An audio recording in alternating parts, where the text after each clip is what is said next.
Ladies and gentlemen, good evening. Let's try that again. Ladies and gentlemen, good evening. You just heard a message from the President of the United States, President Barack Obama.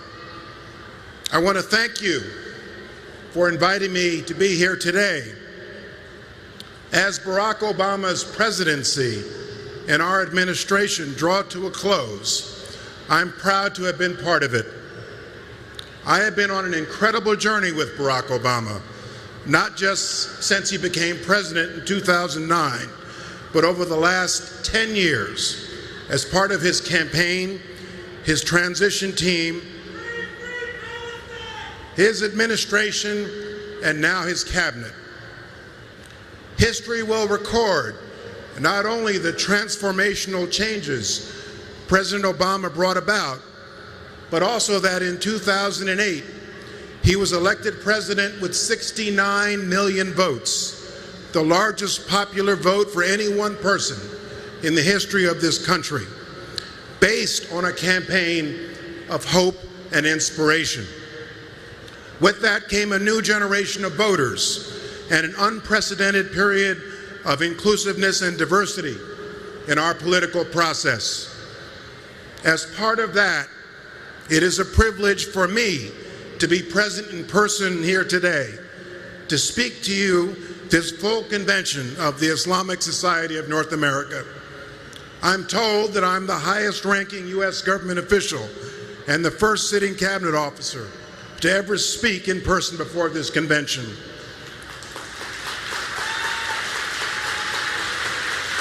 I welcome that, as you have welcomed me. I am proud to have broken that glass ceiling and to have created the expectation in the future that government officials of my rank will attend your annual convention. President Obama has made it a priority for his administration to build bridges to American Muslim communities. In 33 months as your Secretary of Homeland Security, I have personally visited American Muslim communities in Boston, New York, Philadelphia, Pennsylvania, Maryland, Virginia, Detroit, Dearborn, Chicago, Columbus, Houston, Minneapolis, and Los Angeles. I have come to know many of you, and I hope you know me. You have heard President Obama and me call out the discrimination and vilification you face in the current climate. You have heard us say that the self-proclaimed Islamic State is neither Islam nor a state.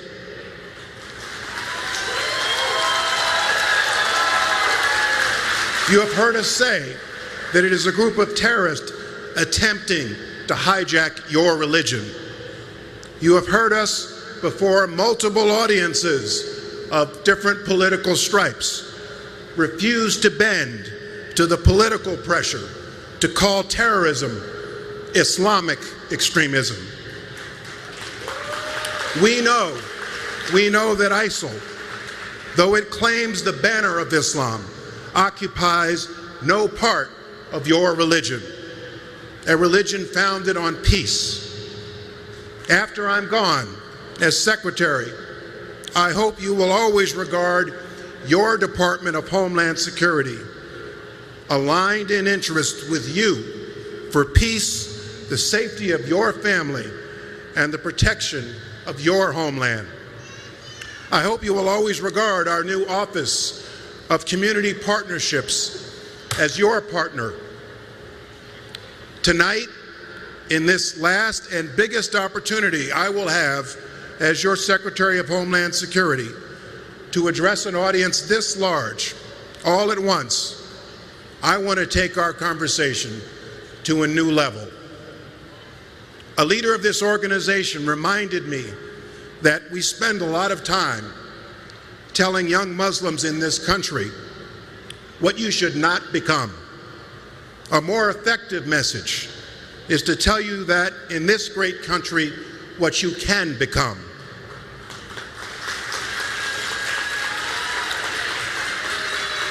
We must not simply curse the darkness, but offer a candle. Tonight, I will not look at this large group of Muslims before me through a Homeland Security lens. Tonight, I will not talk about counterterrorism. Tonight, I will simply address you as who you are, my fellow Americans.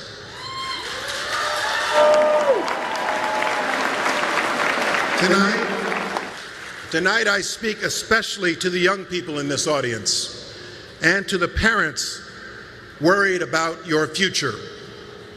Many of the young people in this room worry that because of the current climate, your religion, your skin color, and your attire, because of that, you will never win full acceptance in this country. I come before you tonight to assure you this is not true. Your struggle for full acceptance in this country is one you will win. How do I know this? Because my African American ancestors and I have traveled a similar road. I hear your stories of discrimination, vilification, and of the efforts to tar you with the broad brush of suspicion. I hear about the bullying and the physical attacks that Muslims are experiencing nationwide. They are familiar to me. I recognize them. I look out on this room of American Muslims and I see myself.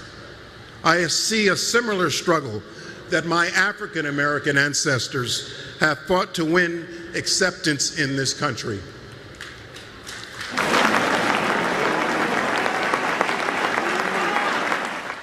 Realize it or not, your story is the quintessential American story.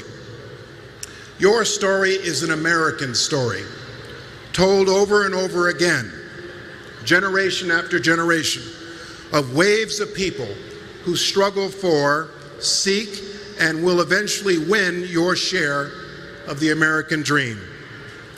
Know the history of this country, and you will know that, whether it's Catholic Americans, Jewish Americans, Mormon Americans, Irish Americans, Italian Americans, Japanese Americans, African Americans, Hispanic Americans, or Muslim Americans, this will be true.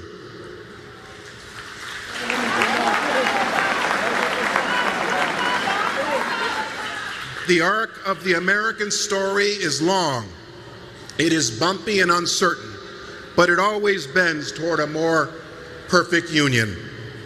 Some of you are frustrated that you have been publicly denouncing violent extremism for years, sometimes at your own peril, and have not been recognized for it. Some of you are discouraged that you must continually point to the patriotism of American Muslims by pointing to your military service, to those American Muslims who have died in combat for your country. I have another story for you. It's about a black man named Charles S. Johnson, who lived in the segregated South years ago. Dr. Johnson was born in Virginia in 1893, the son of an emancipated slave.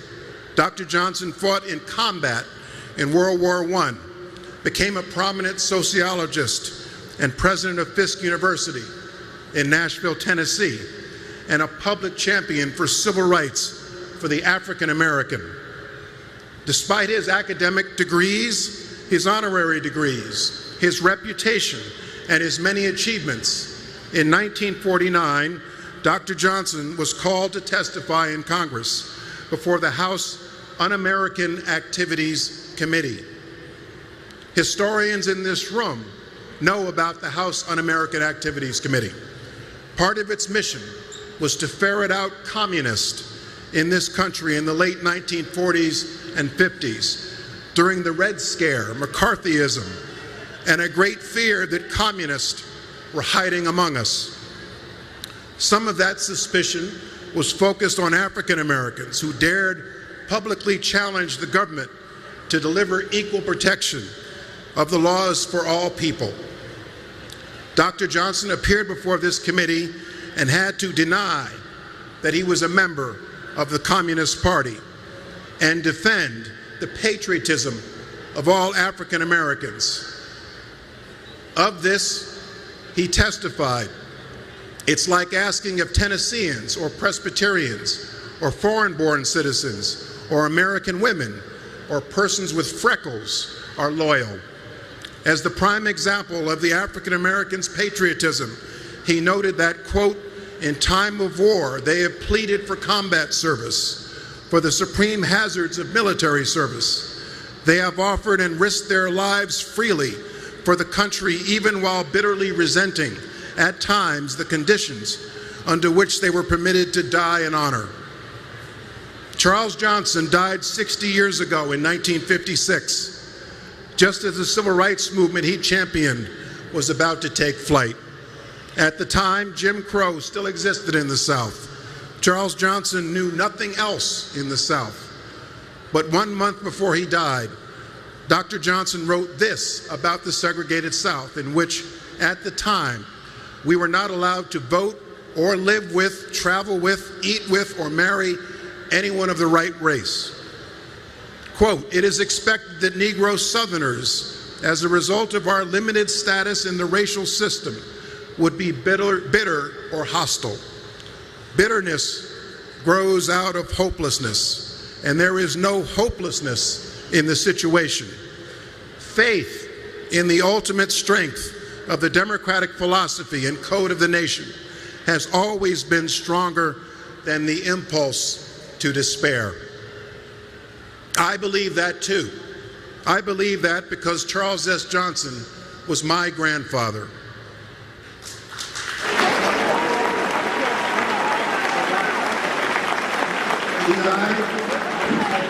He died a second-class citizen, in fact and in law, but he had faith in this country. Perhaps he imagined the unimaginable in 1956, that his own grandson would one day become the person in charge of the Homeland Security for this entire nation. Or even more incredible, that I would serve in the cabinet of a black president. This is something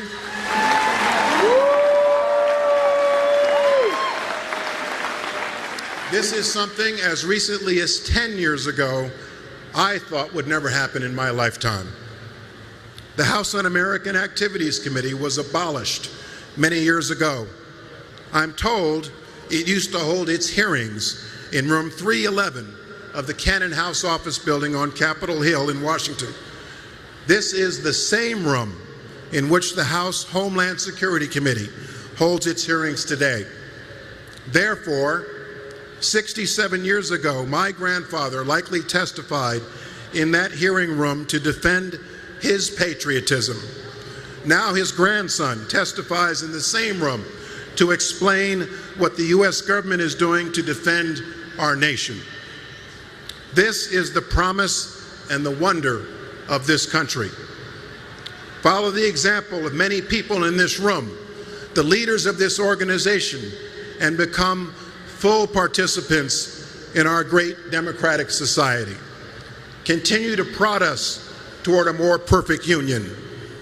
Aspire, excel, contribute, engage, and vote. Channel your energy in a way such that Muslim Americans, too, become recognized as a full part of the fabric of this diverse society, like others who have done before you. This is your moment of opportunity for role models and inspiration. You can look to Muslims who are already shining examples of great Americans.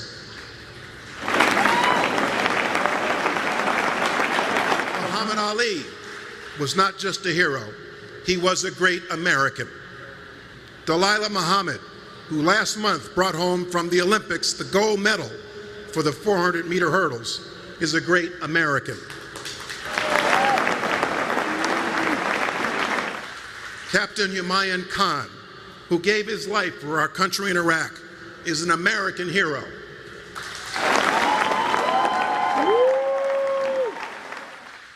His Gold Star mother and his Gold Star father who carries a copy of the U.S. Constitution in his pocket, are American heroes.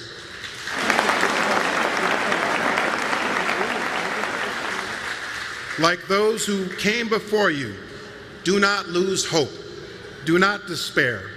Have faith in the code of this nation. We will continue on the path toward a more perfect union. If you know American history, take comfort in learning from it. Yes, it is frustrating to listen to those who foment fear, suspicion, and intolerance, who don't know the mistakes of history and are in the midst of repeating them.